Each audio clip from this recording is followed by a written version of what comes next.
Assalamualaikum warahmatullahi wabarakatuh. Hai teman-teman, kami dari kelompok 5 ingin mempresentasikan hasil kerja kelompok kami dengan materi konsep dasar geografi.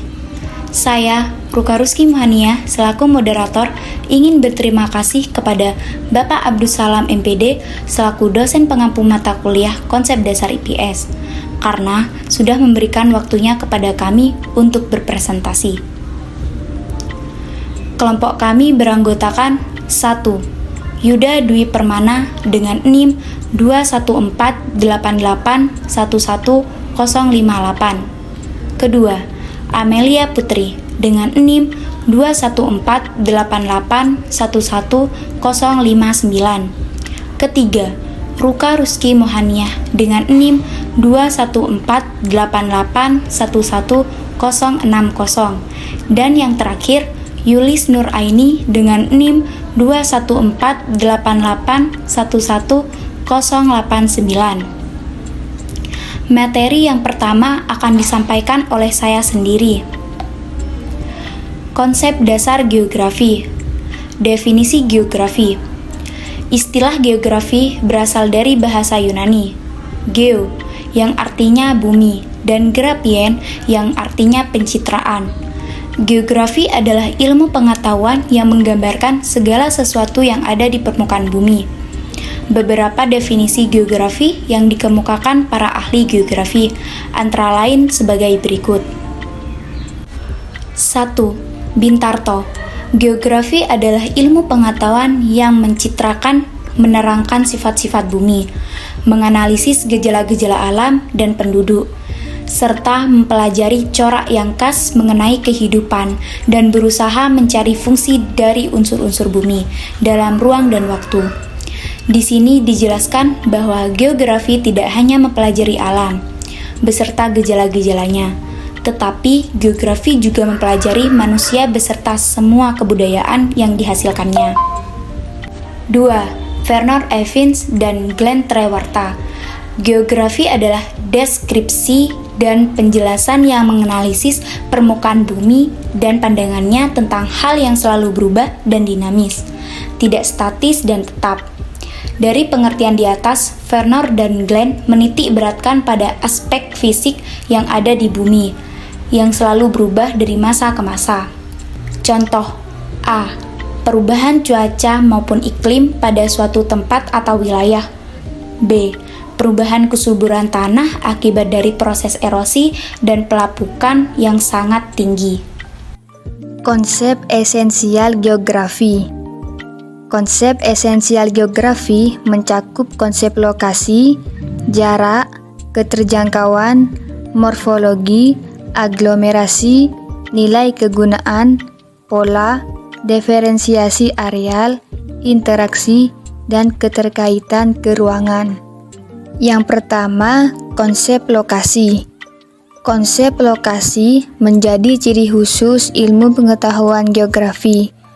Secara pokok, konsep lokasi dibedakan menjadi dua. Yang pertama, lokasi absolut. Lokasi ini menunjukkan letak yang tetap terhadap sistem grid atau koordinat. Untuk menentukan lokasi ini, harus menggunakan letak secara astronomis, yaitu berdasarkan garis lintang dan garis bujur. Letak absolut bersifat tetap dan tidak berubah. Contohnya adalah suatu titik berlokasi pada 3 derajat lintang selatan dan 130 derajat bujur timur terdapat di Papua. Selama standar penghitungan astronomis masih digunakan, maka titik lokasi tersebut tidak akan berubah. Kedua, lokasi relatif. Lokasi relatif sering disebut dengan letak geografis. Lokasi relatif sifatnya berubah-ubah dan sangat berkaitan dengan keadaan sekitarnya. Contohnya adalah suatu daerah yang terpencil dan sangat jarang penduduknya. Tetapi setelah bertahun-tahun ternyata di daerah itu kaya akan tambang, sehingga menyebabkan daerah tersebut menjadi ramai penduduk. Yang kedua adalah konsep jarak. Jarak berkaitan erat dengan lokasi dan dinyatakan dengan ukuran jarak lurus di udara yang mudah diukur pada peta. Jarak dapat juga dinyatakan sebagai jarak tempuh, baik yang berkaitan dengan waktu perjalanan yang diperlukan maupun dengan satuan biaya angkutan. Jarak sebagai pemisah antara dua tempat biasa berubah sesuai dengan perkembangan zaman. Yang ketiga yaitu konsep keterjangkauan. Keterjangkauan tidak selalu berhubungan dengan jarak. Keterjangkauan lebih berhubungan dengan kondisi medan yang berkaitan dengan sarana angkutan dan transportasi yang digunakan.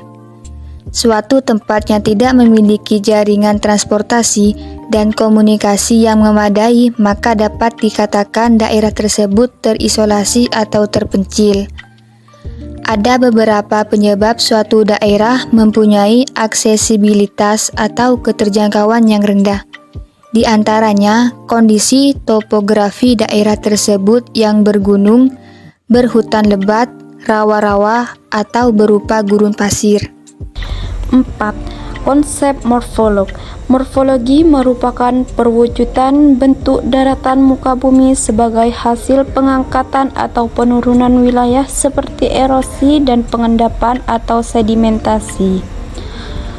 Melihat peristiwa tersebut, ada wilayah yang berbentuk pulau, pegunungan, dataran, lereng, lembah, dan dataran aluvial. Morfologi dataran adalah perwujudan wilayah yang biasanya digunakan manusia sebagai tempat bermukim untuk usaha pertanian dan perekonomian. Pada umumnya, penduduk terpusat pada daerah-daerah lembah, sungai besar, dan tanah datar yang subur. Wilayah pegunungan dengan lereng terjal sangat jarang digunakan sebagai pemukiman. 5. Konsep aglomerasi. Aglomerasi atau pemusatan adalah kecenderungan persebaran penduduk yang bersifat mengelompok pada suatu wilayah yang relatif sempit dan bersifat menguntungkan. Karena kesamaan gejalan ataupun faktor-faktor umum yang menguntungkan, penduduk di perkotaan cenderung tinggal secara mengelompok pada tingkat sosial yang sejenis seperti permukiman elit atau mewah, permukiman khusus pedagang, kompleks perumahan pegawai negeri, atau permukiman kumuh. Di daerah pedesaan, pada umumnya penduduk mengelompok di daerah dataran yang subur. 6. Konsep nilai kegunaan. Nilai kegunaan suatu fenomena di muka bumi bersifat relatif. Artinya nilai kegunaan itu tidak sama, tergantung dari kebutuhan penduduk yang bersangkutan. Misalnya, penduduk yang tinggal di daerah pegunungan. Mereka menganggap daerah pegunungan tidak memiliki nilai kegunaan karena mereka berorientasi pada sumber-sumber pertanian di daerah dataran subur di bagian bawah atau kaki gunung.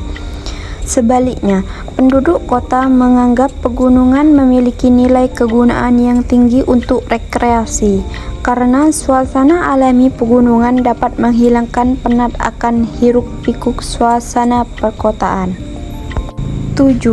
Konsep pola. Geografi mempelajari pola-pola, bentuk, dan persebaran fenomena di permukaan bumi. Geografi juga berusaha memahami makna dari pola-pola tersebut serta berusaha untuk memanfaatkannya. Pola berkaitan dengan susunan, bentuk, dan persebaran fenomena dalam ruang muka bumi. Fenomena yang dipelajari adalah fenomena alami dan fenomena sosial. Fenomena alami seperti aliran sungai, persebaran vegetasi, jenis tanah, dan curah hujan. Fenomena sosial misalnya persebaran penduduk, mata pencaharian, permukiman, dan lain-lain.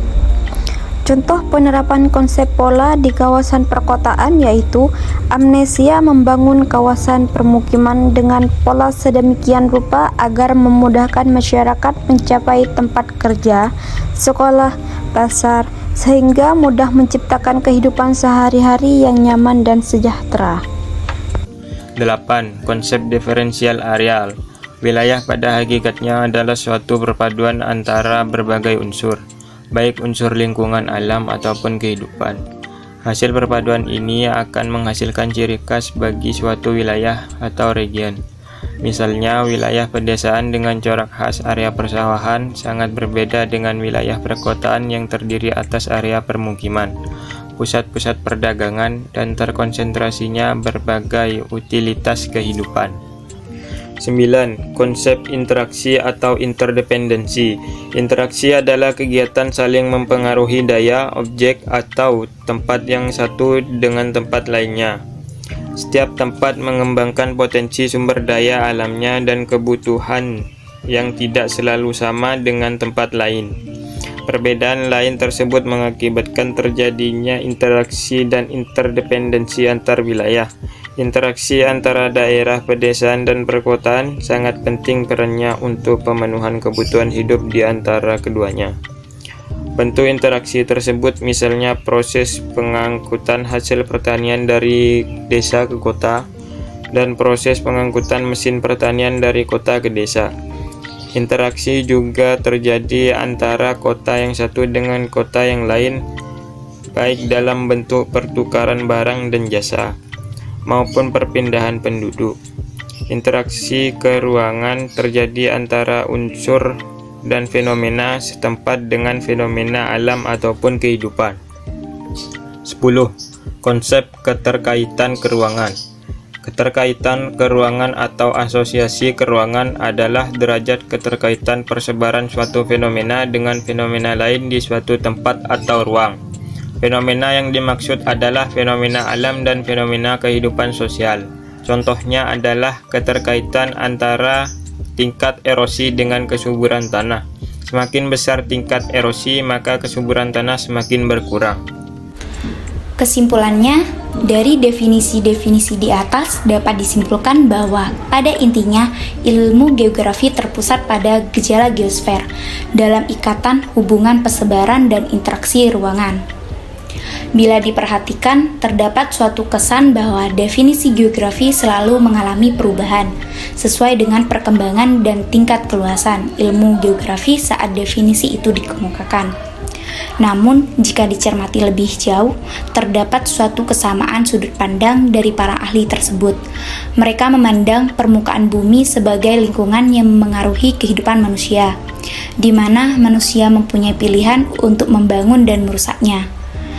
Persamaan pandang yang lain adalah adanya suatu perhatian dari definisi geografi yang menelaah tentang persebaran manusia dalam ruang dan keterkaitan manusia dengan lingkungannya. Jelaslah di sini bahwa kajian ilmu geografi yang paling utama adalah menelaah bumi dalam konteks hubungannya dengan kehidupan manusia.